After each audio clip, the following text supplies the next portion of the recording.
Hello there.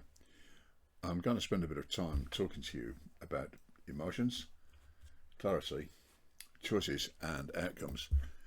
Sometimes when I'm working with clients, the emotions are quite overwhelming, and what we need to try to do is to establish a little bit of clarity so that we can focus on the desired choices, and then we can get a bit of a feeling around what the outcomes might be of making those choices. So let's take a look and see what we've got, shall we? It's really hard to talk about dealing with challenges when we're not quite sure what they are.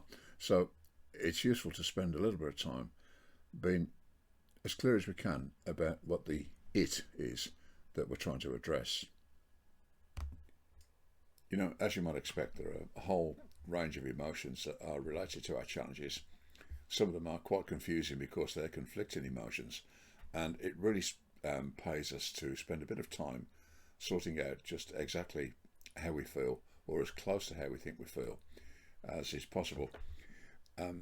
Really important to get the client relationship right here so that the client's saying what they truly feel and not what they think they would like you to hear.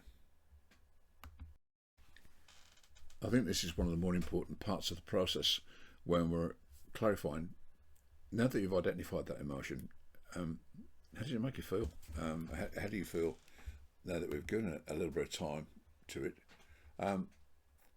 What's been revealed to you that wasn't there before? And that feels to me to be a really important part of the process. Well worth dwelling on, a reflective conversation, but at the end of it, I think the client's going to feel a lot better, a lot more focused on what they're setting out to achieve. And for somebody working with a client, we've got something that we can now begin to get a bit of traction with. Having done this, we can now perhaps develop a little more of a dialogue around choices and the increased clarity that's been brought because we've given those choices some active consideration, considering the emotions and saying, all right, now I know about that, how clear am I on what I might need to do?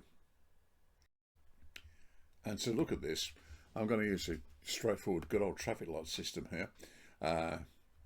Green, amber, red. Look at your choices again. What do you want to keep? What do you need to think about? And which ones do you need to discard?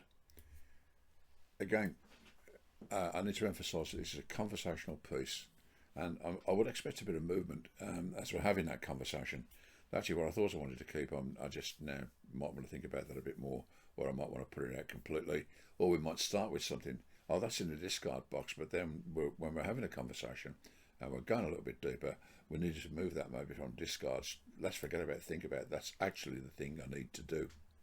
So, an important aspect of creating a position from which people can begin their change, their development, their growth journey. And look, this is an image, and there are plenty of others I'm sure you can use. You're creative enough people. But I really think it's important that we are, again, encouraging the client to think about what outcomes they would really like to see under the spotlight so that, you know, this is something I'm proud of, this is something I've done, this is something I've achieved. There are other outcomes that might be just a little more internalised. You know, they matter to me, but I wouldn't expect them to matter to everyone else. I wouldn't necessarily want to showcase them. That's all right, but I think we have to start somewhere with the conversation. And I'm arguing that once we've been through this process, it's a lot easier to turn the desired outcomes into goals and to articulate this, to give it a framework, a structure. I use the GROW model. Here we are, it's pretty straightforward. What's the goal? How realistic is it? What are your options and choices? And what's your will? What's your commitment towards achieving your goal?